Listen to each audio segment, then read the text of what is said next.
stressful times.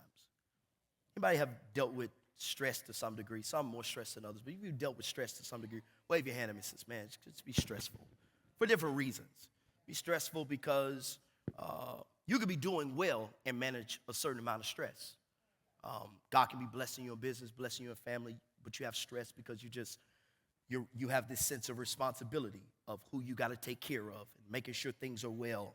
And you're paying these bills, but you got kids that got to go to college. And you're trying to make sure you've got enough prepared for that, and there's a certain amount of stress. And then you got a heart, you want to help people. You got family members that may be going through tough times. You're doing well, but they're not. Then you're stressed over what's my responsibility to them versus what's my responsibility to me versus what's my responsibility to my house. Anybody know what I'm talking about? So all stress is not quite the same, but everybody under the sound of my voice has dealt with stress to some degree. And if you have not, please write the book. If you have never been stressed, please help the rest of us mere mortals that are trying to figure this thing out, how to manage it. Stressful because there's so many tensions around us, so much hostility around us. You have your own battles to face. You have your own family that you're navigating. You have your workspace that you're navigating. You have your world that you're navigating. You've got relatives near and far that you are navigating. You have the economic situation that you're navigating. If you're somebody that cares, you can be doing well, but it kind of stresses you to see other people struggling. Am I talking to anybody in this room? Stressful in these social media streets. It's just stressful. Your timeline is stressful. Y'all know what I'm talking about? It's not even your issue. You're just on your timeline. Your head starts hurting. Heart starts beating fast. If that's your testimony, turn it off. Delete it. If it's affecting you like that, I promise you, you don't need it. And I promise you, I just about guarantee you, you'll live without it. And we have people that we love that are living in fear that ICE will come, invade their home, separate their families. People who, truth be told, press their way here to find a better opportunity because they just saw something better, and some even felt like if I just get there, I can figure the rest of it out while I'm there, and I'm not trying to live in this illegal condition. I'm just trying to find a better way than what my current environment was offering. And I'm willing to work hard. I'm willing to be fair. I'm willing to sacrifice. I'm willing to try to be a good provider. I'm not here because I'm a criminal. I'm here because I care about my family.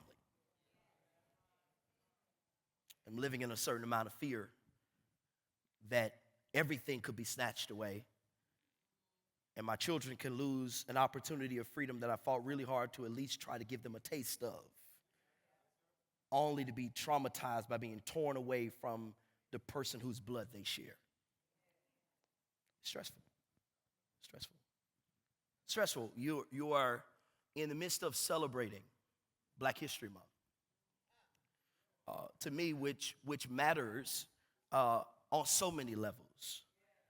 It matters what story you know about yourself.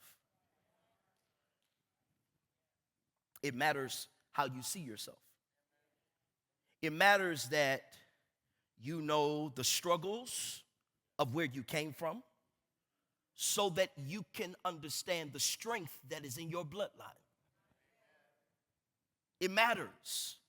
And just because, and here's the truth, all of us have some aspects of our stories, our own stories, that we're not proud of. And if we could edit the book, we would edit some of those. How many say, I'm not talking about what they did to me, I'm talking about stuff I did. But the truth of the matter is we don't get to edit the stories. Because somehow in it we all see the mercy of God. It matters for the power of representation. It matters that we know we weren't just slaves. We were people who built economies. We were people who started with little but came out with a lot. It matters that we know in an age where we take our voting voices for granted, that there were people that marched so we could vote. Matters that we know that we come from lines of innovators and inventors and creators. And it matters that sometimes, watch this, we may not even be the ones in the history books, but some of y'all's grandmamas and granddaddies and great-grandmamas and great-granddaddies made history. And it matters. And for some, they would think that it is wipe it away by giving it some fancy name, critical race theory.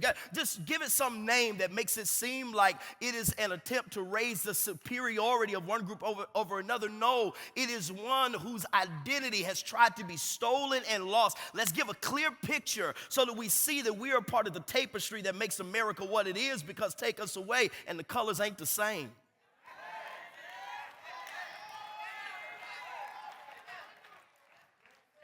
Take away our contribution to the storyline, and America is not what America is, however you view America to be. And in the midst of a time we ought to be celebrating our accomplishments,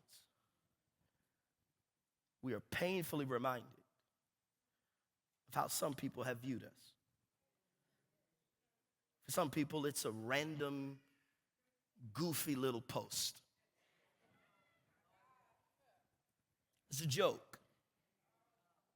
It's only a joke to you if you've not been treated that way. It's only a joke to you if you lack compassion. It's only a joke to you if in your smug sense of superiority, you have no ability to empathize with somebody who's had to teach their children to value the skin they are in.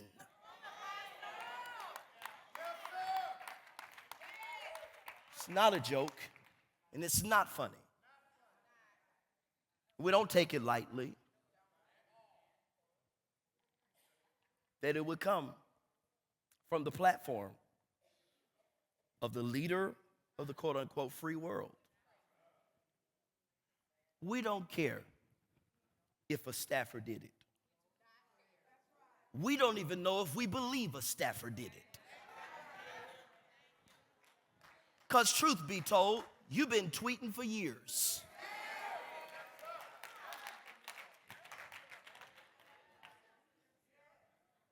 Now all of a sudden, conveniently, somebody had your phone. Somebody had access to it. What made them think you'd be okay with posting it then? What made them think that was in the line of something you would communicate? Maybe it's because you told the reporters who interviewed you that you did see it and you thought they'd see it and no. And then you refused to apologize because in your own words, you didn't make a mistake.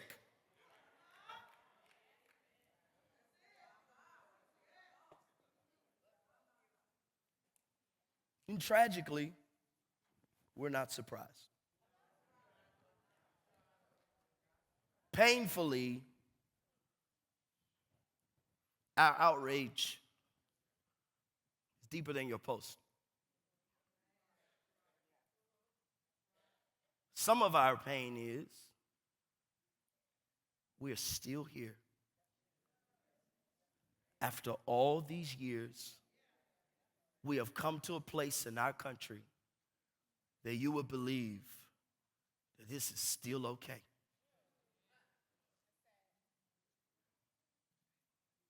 And some wrestle with, will we ever be better than this? As a people? We're not surprised. Tragically, we're not surprised.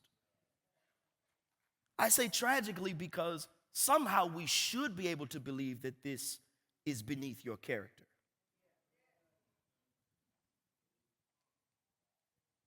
But we have learned that this is. And so I did something I don't always do. Some of you saw it. I made a post, shared my reflections and convictions on it. I don't always speak on everything because I don't think everything always has to be spoken to. I don't always think everything needs to be spoken to. And so some people call that selective outrage and all of that. But here's the truth. If we all weighed in on everything that happened that we disapproved of, social media would be more stressful and toxic than it already is. We don't have to speak to everything. And let's be true. Let's be truthful here. For many of us in this room, everything doesn't mean the same thing to you. But it doesn't mean my statements on something are delegitimized because I decided to speak up on it. I didn't say this. Because here's the truth. I'm not a political pundit. I'm not a news reporter. I'm a preacher. And, glory to God, I don't traffic in the minutia of mess.